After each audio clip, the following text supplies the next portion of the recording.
The following is an audio transcript of a true crime documentary.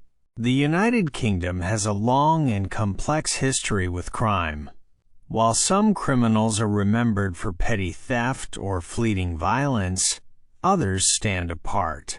These men, whose cruelty, manipulation, and lack of remorse shocked the nation, left scars that will never heal.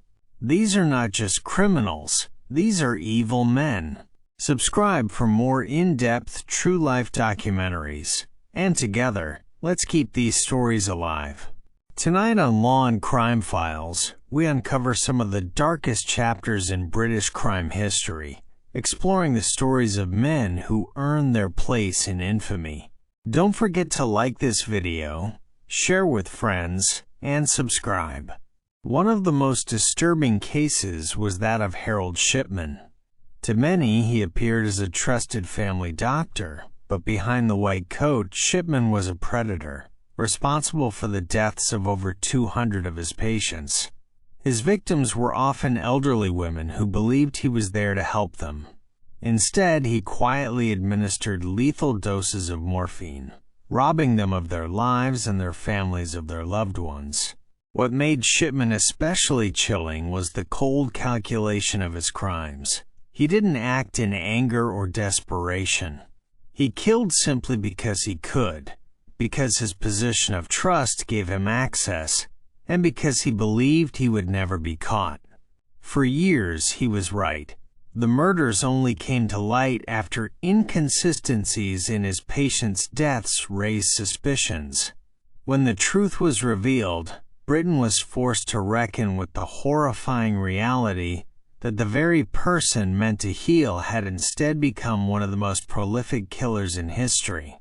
But not all evil men kill alone. Some use manipulation to draw others into their dark world. One of the most infamous examples is Ian Brady. Alongside his partner Myra Hindley, Brady orchestrated what became known as the Moors murders. Between 1963 and 1965, Brady lured children and teenagers to their deaths, subjecting them to unimaginable cruelty before burying their bodies on the bleak Saddleworth Moor. His crimes shocked the UK, not only for their brutality, but for the chilling lack of remorse he displayed.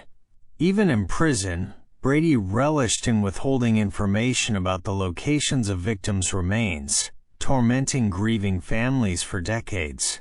To many, Brady was more than a killer. He was a manipulator, a man who thrived on power and control. His crimes were not just physical acts of violence, but psychological warfare that left an entire nation haunted.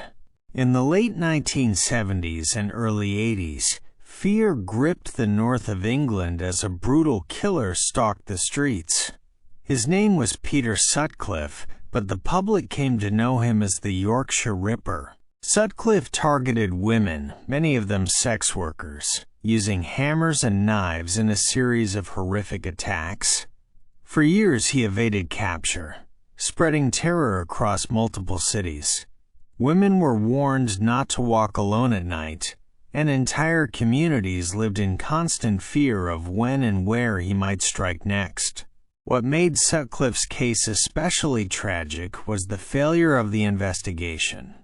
Despite being interviewed multiple times by police, he managed to slip through the cracks, continuing his killing spree. By the time he was finally arrested in 1981, Sutcliffe had murdered 13 women and attempted to kill at least 7 more. His crimes exposed deep flaws in law enforcement and left a lasting scar on British society. Perhaps the most disturbing aspect of these men is how ordinary they appeared. To neighbors, they were quiet men living unremarkable lives. To friends, they were unassuming, sometimes even charming. But behind closed doors, a darkness festered. This duality, the mask of normality hiding a monster, is what allowed them to thrive for so long. They were men who blended into society, men who could shake your hand one day and destroy lives the next. That ability to appear human while committing acts so inhumane is what makes them truly terrifying. Psychologists have long studied what drives men like Shipman, Brady, and Sutcliffe. Some point to narcissism and psychopathy, others to childhood trauma or deep-seated hatred. But the truth is, there is no single explanation. Evil of this magnitude is complex, and perhaps that's what makes it so frightening. These men weren't monsters from birth, nor were they driven by desperation. They made choices, calculated, deliberate, and devastating choices to end lives. The stories of these men are more than historical records. They are warnings. Warnings of how far cruelty can go when unchecked, and how evil can hide in plain sight. While justice has been served, the victims and their families will never be forgotten.